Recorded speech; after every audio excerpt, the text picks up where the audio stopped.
धनिया और राहुल की मुलाकात कॉलेज के पहले दिन हुई थी। दोनों अलग अलग शहरों से आए थे, लेकिन उनकी आंखों में एक पहचान सी थी। धनिया भोपाल की रहने वाली थी, जबकि राहुल मुंबई से था। कॉलेज का पहला दिन हमेशा खास होता है, और उस दिन पूरा कैंपस नवयुवकों से खचाखच भरा था। धनिया और राहुल की क्लास भी साथ में थी। जब वे पहली बार मिले, राहुल की हंसी और धनिया की मासूमियत ने दोनों को एक दूसरे की ओर खींच लिया।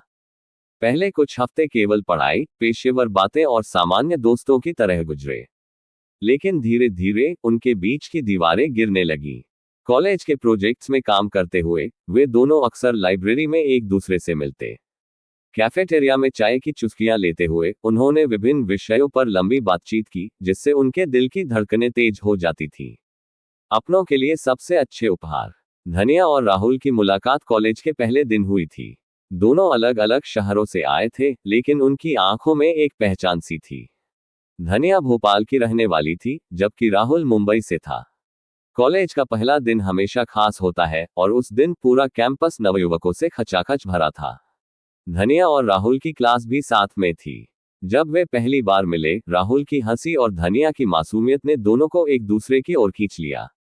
पहले कुछ हफ्ते केवल पढ़ाई, पेशेवर बातें और सामान्य दोस्तों की तरह गुजरे, लेकिन धीरे धीरे उनके बीच की दीवारें गिरने लगीं। कॉलेज के प्रोजेक्ट्स में काम करते हुए वे दोनों अक्सर लाइब्रेरी में एक दूसरे से मिलते।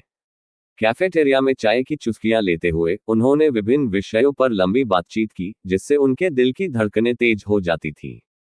राहुल की मुस्कान में धनिया के दिल की धड़कनें बढ़ जाती थीं, और धनिया की हंसी राहुल के दिल के करीब जाती जा रही थी।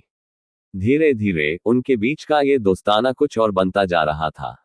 एक दिन राहुल ने धनिया को कॉलेज के पास एक पुराने किले में जाने का प्रस्ताव दिया। किला शहर से दूर एक पहाड़ी पर बसा था, जहां से पूरे शहर का नजारा अद्भुत दिखता था। राहुल ने धनिया से कहा, आओ हम दोनों वहां जाएंगे, शायद हमें कुछ समय के लिए खुद को जानने का मौका मिलेगा। धनिया ने मुस्कुराते हुए हामी भर दी। अगले दिन वे दोनों किले की ओर निकल पड़े।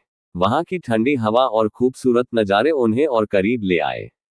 किले की पुरानी दीवारों पर बैठे हुए राहुल ने धनिया से कहा, धनिया, मैंने तुम्हारे साथ जो वक्त बिताया है वो मेरे जीवन का सबसे खूबसूरत वक्त रहा है।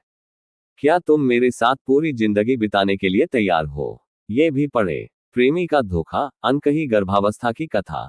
धनिया की आंखों में आंसू थे, लेकिन वे खुशी के थे। उसने कहा, हाँ राहुल, मैं भी तुमसे बहुत प्यार करती हूँ। तुम्हारे बिना मेरी जिंदगी अधूरी है।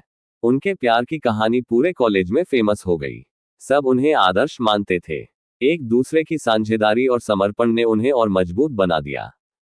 कॉलेज खत्म होने के बाद राहुल और धनिया ने साथ में अपना करियर बनाने का फैसला किया। उन्होंने एक छोटी सी कंपनी शुरू की और धीरे धीरे इसे सफल बना दिया। राहुल के पिता मुंबई में एक बड़े बिजनेसमैन थे, जबकि धनिया का परिवार एक छोटे से कस्बे में रहता था। राहुल के माता पिता ने धनिया को स्वीकारने में थोड़ी हिचक दिखाई। उन्होंने माना कि उनकी पारिवारिक स्थिति और धनिया की पारिवारिक स्थिति में बहुत बड़ा अंतर था। पर राहुल अपने माता पिता को समझाने में कामयाब रहा कि प्यार किसी स्थिति या स्थायित्व को नहीं देखता। आखिरकार राहुल के माता पिता ने अपने बेटे की खुशी को देखा और धनिया को खुली बाहें से अपनाया। शादी का दिन तो सजी धजी महाकाव्य की तरह था। सुंदर सजी हुई मंडप, दोस्तों और परिवार का समागम, और हंसी मजाक से भरी हुई रात। सबकी आंखों में खुशी थी, लेकिन सबसे ज्यादा खुशी राहुल और धनिया की आंखों में थी।